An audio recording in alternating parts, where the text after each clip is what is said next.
Sounds good. Good. Cool. So thank you very much for your time, both of you. So we'll just get straight into it. So Lockie, what was your favourite moment of the past games?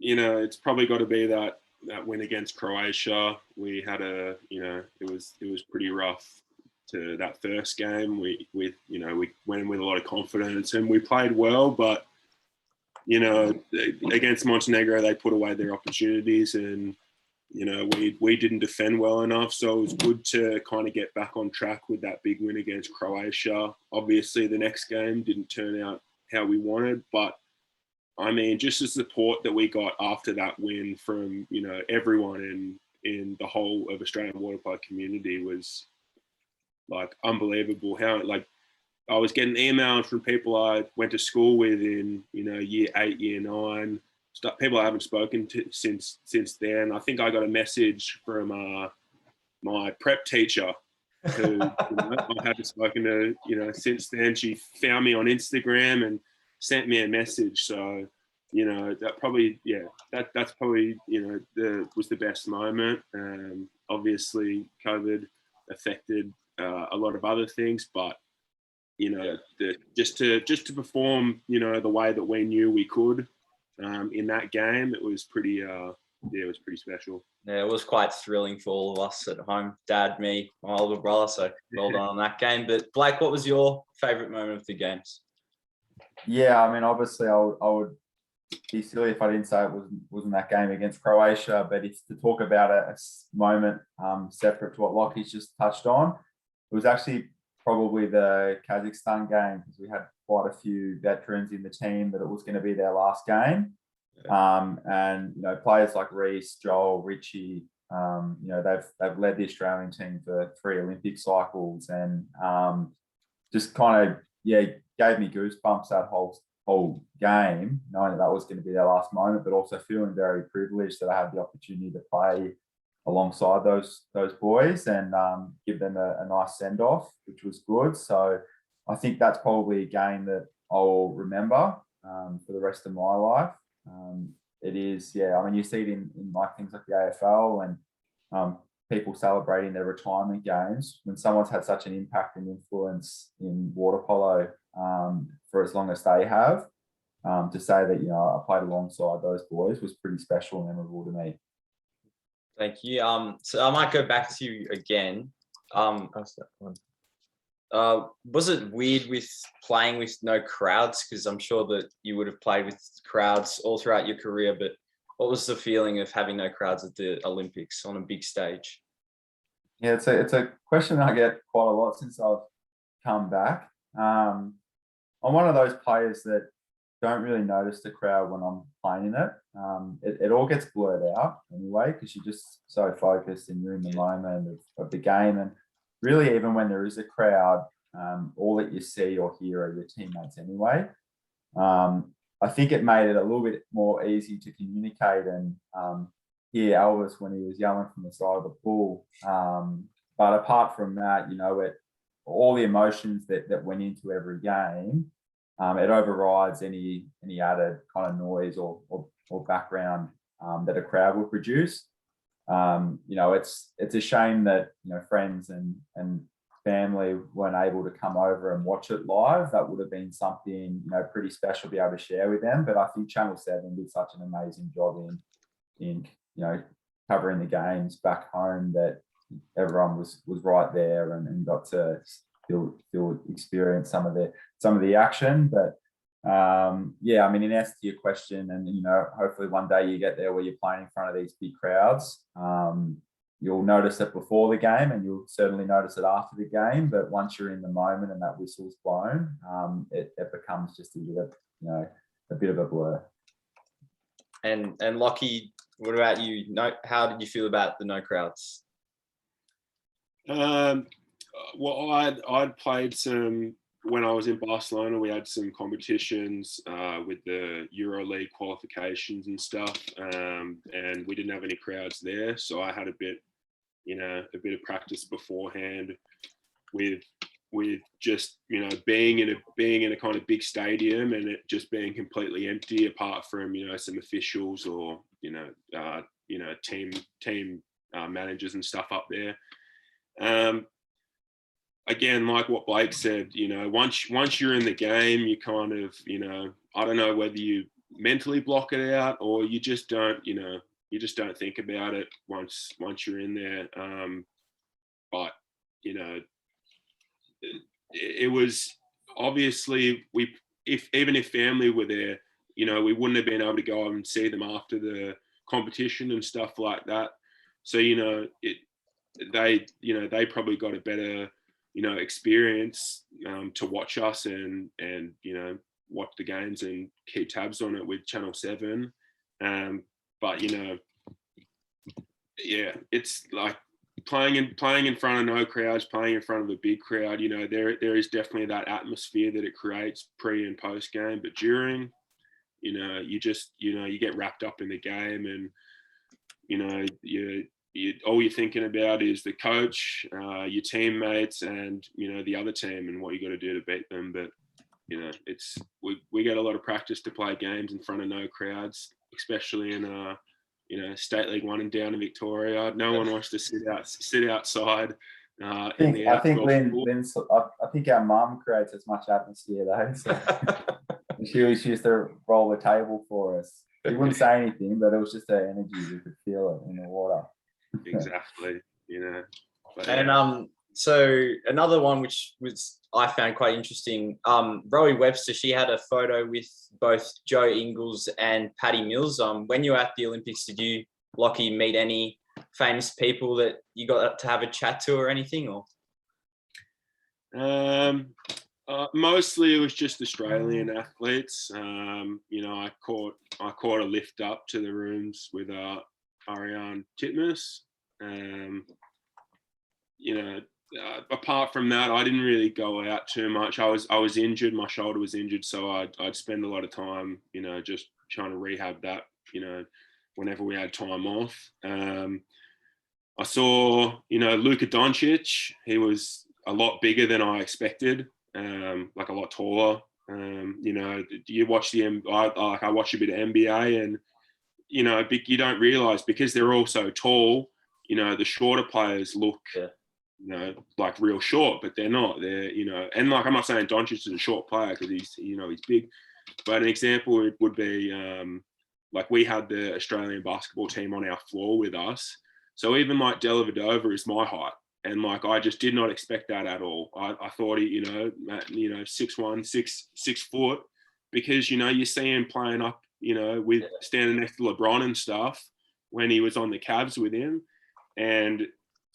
You know, apart from that, you know, I'd say hello to, you know, Paddy Mills and stuff. I didn't really want to bother them with a photo though.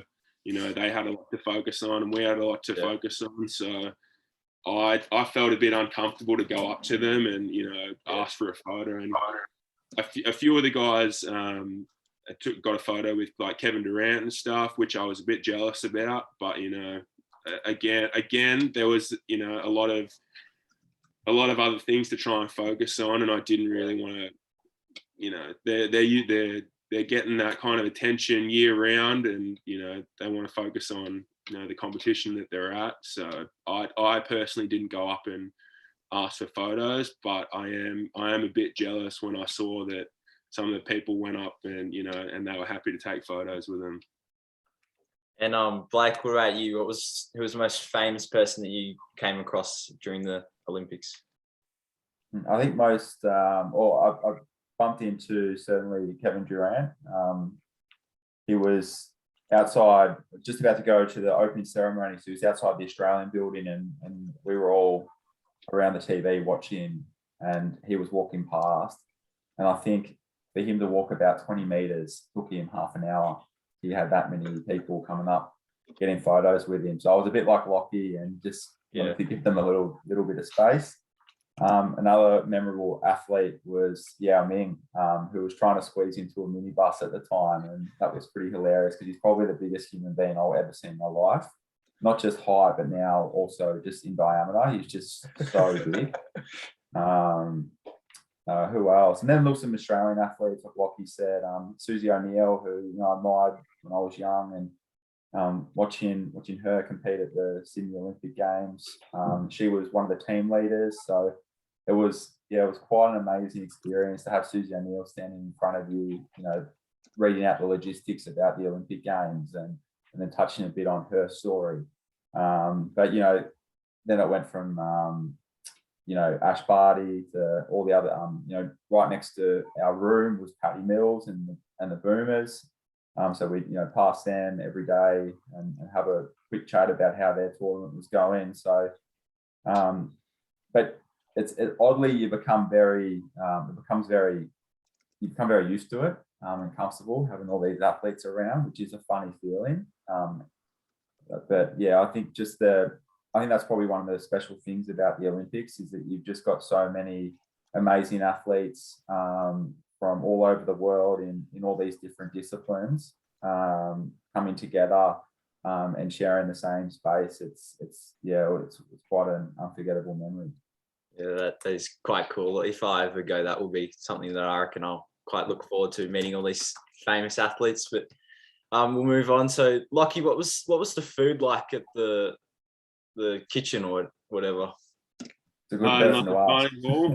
Yeah. It was good. Like they did a really good job with it all. There was kind of different cuisines from all different countries there. It wasn't, just Japanese food. I think there was like one or two, sushi stations and dumplings and stuff like that. But, of course, when I got in there, I loaded up my tray and tried to eat as much as possible, which probably, didn't help me too much, but, it definitely gave me energy in the games. It got, it probably got a little bit repetitive towards the end because it was just the same kind of foods. And, obviously you're supposed to go and get one cuisine and then, try a different cuisine the next day, but I couldn't really help myself and I'd go get everything that I wanted and I just ate that every day. So it got a bit repetitive at the end. But it was good. Like it was nice food. But yeah, I probably went about it the wrong way with not rationing out what I was going to have and when, and but yeah, it was good. Blake, what was your favorite food that you had at the kitchen? I think I've been to 2 university games and it's a very, very similar layout in terms of the dining hall. And for me, it's always the home nation's cuisine. They'll have their own middle section and just exploring that country's different types of foods that they offer. So probably I think it's pronounced the gyoza. There's like little Japanese dumplings. They're probably my favorite. So I had a lot of those.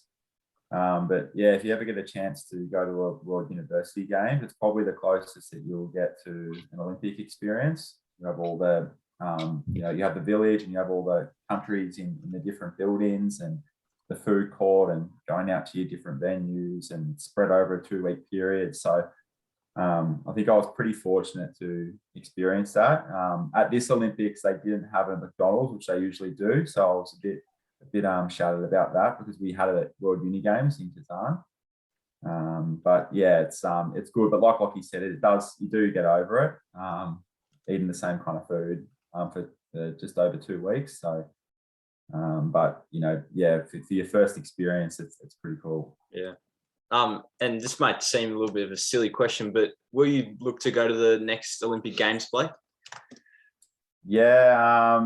At the moment, yes. We'll just see what happens with the coach and when that's announced and what their expectations are. I'm still kind of running a business on the side in mortgage broking. So if I can make it work based on whatever the coach wants to do in terms of their schedule, then I'd love to go through to Paris. But yeah, there's still a lot of things to work through with the new coach, what their expectations are, what players are available, and we'll come to that decision once that's all announced. And Lockie, will you look to go to the next Olympics as well? Yeah, same answer as Blake. For me, there's a lot of things that are uncertain about it. Hopefully the COVID situation has calmed down and it's back to normal life in 3 years' time. You think so, but we also thought that it'd be normal this year as well. So, you never know with all these new strains coming out, what the situation with. Right now, I'm just focusing on, getting some work experience under my belt, and, trying to settle myself in Australia. But, I don't know what the future holds. I just got to, take it 1 year at a time and, wait and see what the situation with the Water Polo Australia decides. And, yeah, we'll see. And something that I'm quite interested in is the Olympic kit and all the items that you get from it. I see in videos some people get the Samsung phones, headphones, but what was your favorite item of the Olympic kit, Lockie? I did like the headphones. I was a bit disappointed with, well, not disappointed, that's not the right word, but I bought a new Samsung last year. So the new Samsung is just sitting in the box still. I'm trying to decide what to do with it, whether I'm going to keep it for a rainy day if I drop my phone, or, whatever I'm going to do. But the pajamas we got were pretty cool. The matching top and bottoms. I'm probably getting the most use out of the shorts right now. I'm just funneling through them so I don't have to go try and find other shorts, because all my clothes are, either in Sydney or in storage somewhere since I came back from Spain. I'll let Blake have an answer. Otherwise, I'll go through everything. And he'll get it was a bit. kimono. Yeah, it was a bit like show and tell when we got home. There was that much uniform to go through. I went through it with my girlfriend's parents. Lockie went through it with our mum and dad. So, but yeah, it's just like suitcases of uniform that is still in the wrapper and you probably never open. So the amount of quantity and obviously the quality of the gear is really good. And it's pretty cool to be wearing the same uniform as, all the other sports as well. And being one team was pretty cool. But we signed, Lockie and I arranged while we're over there, we've got some signed shirts from the whole water polo team that we'll hope to raffle off at, the next presentation night if we get to have one. So we'll be looking forward to getting that off. And we brought back a few pairs of posies and water polo caps from the Olympics. So we're looking forward to auctioning that stuff out to the club when hopefully we get a presentation night soon. Cool. So this is a bit of a water polo question. What's the biggest difference between Australia and the top 4 nations? I'll ask you, Blake. I'd have to say it's a good question. There's a few factors that come into it. I think that the level of coaching that they get at a very young age, where they're learning fundamental skills, is a big thing. They've got full-time coaches that, are coaching them from ages 8, where they're learning really fundamental basic skills that really set up their whole career later on. And so I think there's always a real skill level or a bit of a difference between Australians and the Europeans. I think we can, physically, we can match them on almost all levels, but that's a real difference. The next thing I would say is just exposure to competition and high level competition. Obviously, being in Europe, they're very lucky that they've got such close access to each other. So they're constantly from a very young age playing high level water polo, not just within their national teams, but also in the club system as well. So if any talented kids that are coming through will quickly be excelled and playing in those professional leagues from quite a young age. So they get a lot of experience and play a lot of high level games by the time they reach the international stage, where I feel like for us, we're a bit more on catch up. And we're very limited in what exposure we can get, because we can only really play games when we go away every summer, European summer, if you're one of those players that are lucky enough to be picked in a junior team. So I think that's another potential issue. They can also get some players that come through later on because, they might physically develop at a different stage, but because they're getting high level competitions through their club system, they're still getting enough experience to help them reach that next level. Whereas I think it's really difficult here. If you don't kind of make it from a younger age, you've really got to work hard and chase experience elsewhere in order to give yourself the best opportunity. So a lot of things for, and challenges that Water Polo Australia need to overcome to put us, back on the podium. That's probably the fundamental things that I would say that have a biggest difference between the two. And Lockie, anything to add on to that? It's probably just that, that exposure to games and high level games. They get into the high pressure games and, they just kind of think, been there, done that. They've experienced the close games.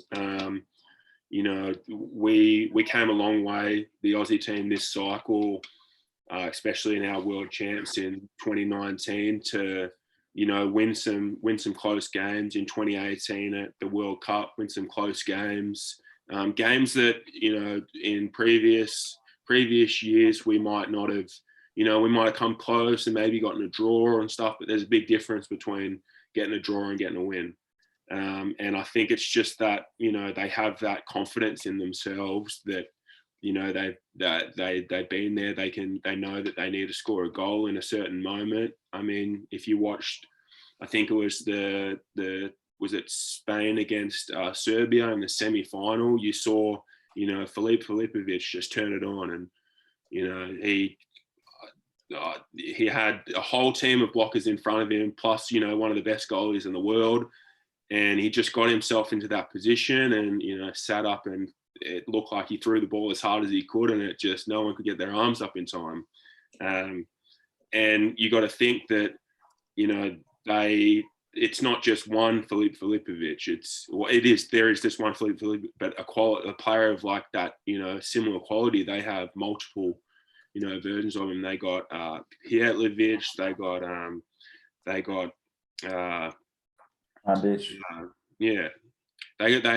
have plenty of a lot of players that can step up in those moments, because they're coming through and they all play for different clubs in the European club competition, that they've all been in that position before where they, pressure might get to players that haven't been in that position. And I think we did come a long way in doing, and stepping up in those big moments in the last cycle. Unfortunately, it didn't happen for us this Olympics, but I think it was a really good sign that as a team and as a playing group, we could match it with these countries in some high pressure games. So I read that both of you were disappointed to not have made the last Olympic Games. What advice do you have for the younger athletes like myself who are disappointed in not making a team for a particular tournament? I think you just gotta, sorry. No, you go, Blake. It's difficult. I think the easiest thing to do is to lose confidence and lose belief in yourself. And that's the quickest way to,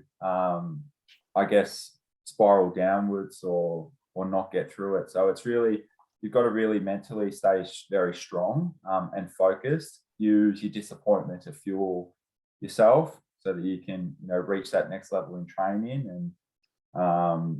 And the biggest thing in order to overcome it is to acknowledge what your weaknesses are, work on them, turn them into strengths.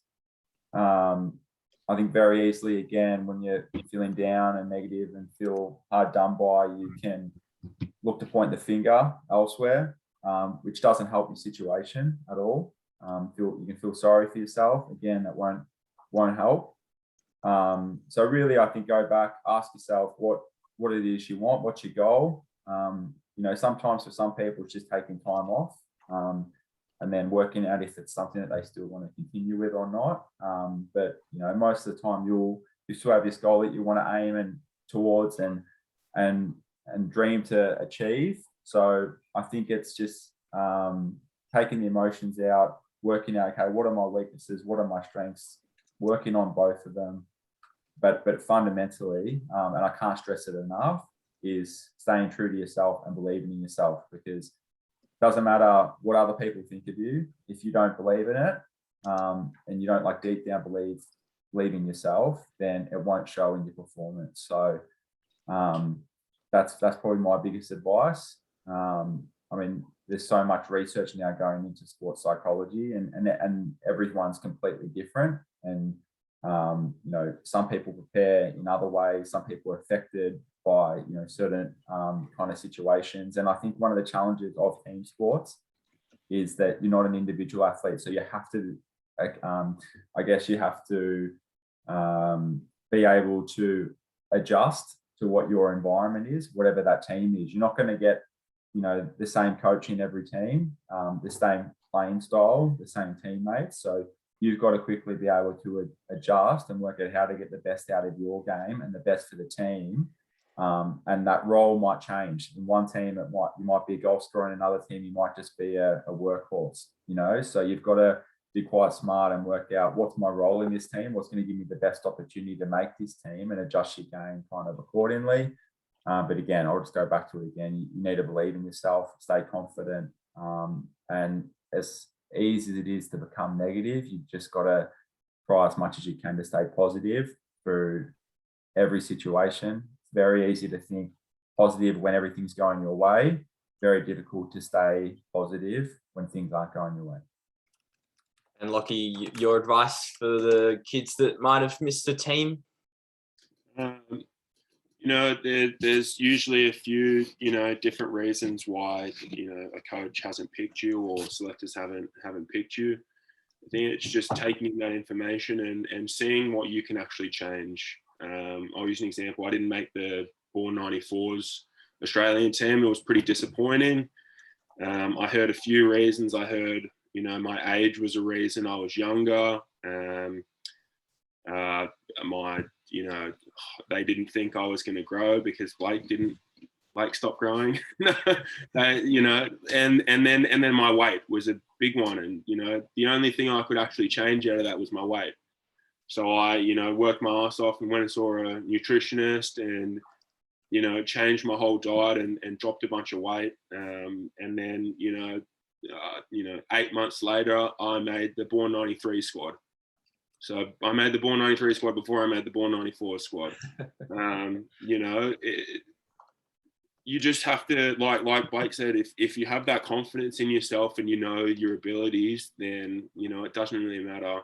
You're not gonna stop until you get to where you believe you can go. And like Blake said, in a team sport, there's a lot of different personalities that you need to manage. So you can't just be, me. But at the same time, like what Blake said, you need to know how you can fit in the system and what you need to do to put yourself in the best position to, make a certain team, whatever team that is. So just, be in control of what you can control and try not to worry about the things you can't control, because it doesn't help and it won't get you where you want to go or where you need to be.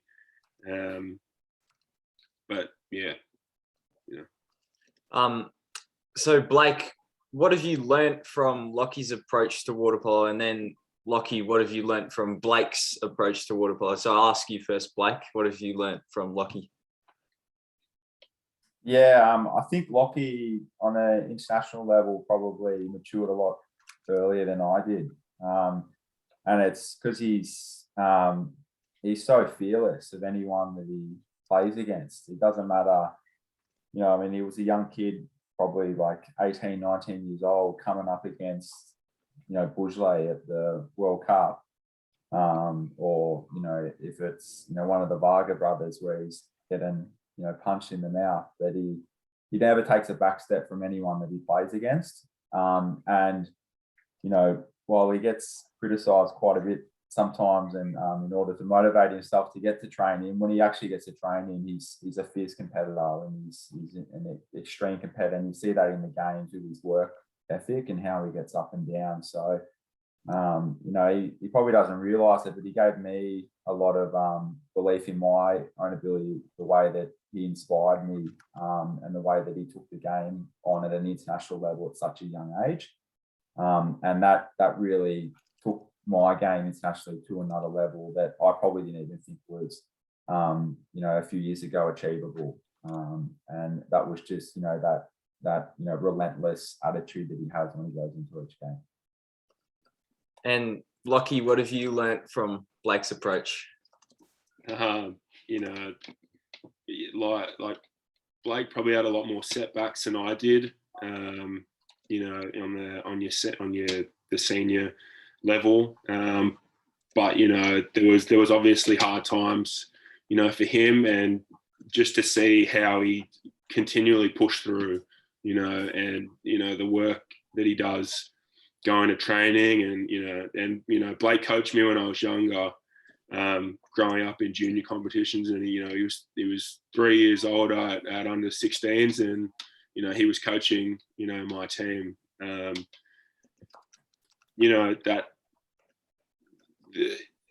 Nothing really stops him from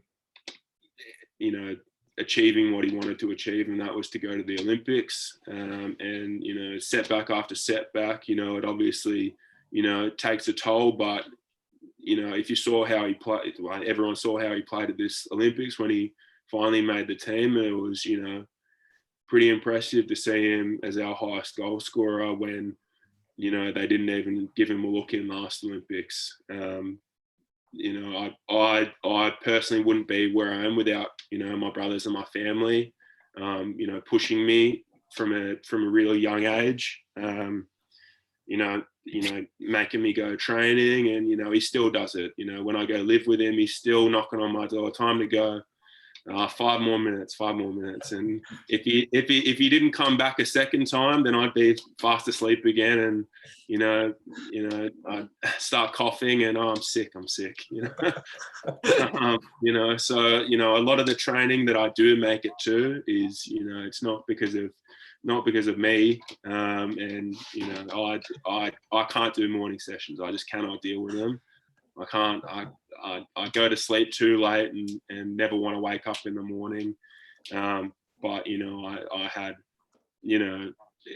Blake, who was doing a full-time job this whole time, and on top of that, going every single session, no matter what, even when he seemed like he was on his deathbed, sick. Sometimes I think it's look, I have to go to this. Like I have to go. And if Blake's pushing through this cough where he can't even talk, then what's my excuse? But I always find an excuse though. But it's whether I use it. I might save it up for another rainy day. And last question. Looking back at your junior days at Melbourne Collegians or on a more national scale, what were the key events or experiences or influences that made you the players that you are today? And I'll ask you, Blake. Yeah, I was a young kid, who just fell in love with the club from a very young age. And I would have been maybe 12 years old, reading through the old history of Melbourne Collegians book written by Russell Fletcher. And it's got all the former players back from like Rodney Woods, my father, Robert Edwards. You had Big Willow before them who coached those guys. You had players like Dan Marsden who came down, but you've got Simon Ashes. And then I really idolised all of them. And for me, they really inspired me to want to play water polo at the highest level. And then it was the amazing mentors that I was really fortunate and lucky enough to be coached by at a young age, which were former players of the club. So at some point in time, I was lucky enough to be coached by Andrew Gott, Ryan Moody, Simon Asher, John Wall, Rod Woods, Robert Edwards. So all of these players in some way had an influence that shaped my career and able to move on to that journey. So, and that's just that just tells you everything about Melbourne Collegians, that you've got such, superstars of the game willing to give back to the club and give back to the juniors that are coming through. So, that's probably my greatest memory and the reason why, I'm sitting here today speaking about my journey was all of the opportunities that the club were able to give me and progress my game to the level I'm at today. And Lockie, anything to add on to that? Well, I was lucky enough to grow up when and come up in the age groups when Collegians started putting in, their own teams to the national champs. I think Blake missed out on that. He was playing for the Victorian teams, but every national club champs, that I went to, I was lucky enough to play for a Collegians team, starting with under 14s. I was born 93. So a long time ago now, over 10 years, or probably 15 years or so now. So we got our first medal as a club. It was the bronze medal with the Born 94s team that I spoke about before, missing out on that team and, kind of having that belief in myself and, push through the things that I could change. Probably made me, that was a massive thing when I made that first junior squad, because I felt like I was, I was a bigger part of our team. We had some really good players with Lloyd Tarrant, Josh Barrington, who got MVP, and Matt Perrott, who got MVP of the under 14s. And we were getting these results and, it just seemed like I was kind of falling under the radar a bit with the coaches because all those three guys made the Aussie squad and I didn't. And, it was pretty tough at the time, but, I put all my effort into fixing things that I could. And, the next year when it was my top age, all those guys had moved on and we had a whole new team. We had a lot younger team. And, we got a bronze medal again. So I think, that being lucky enough to grow up and play for Collegians at these national championships, was a massive thing. We could obviously, the state comp isn't always, the strongest comp, and sometimes Collegians is playing the other Collegians team in the final.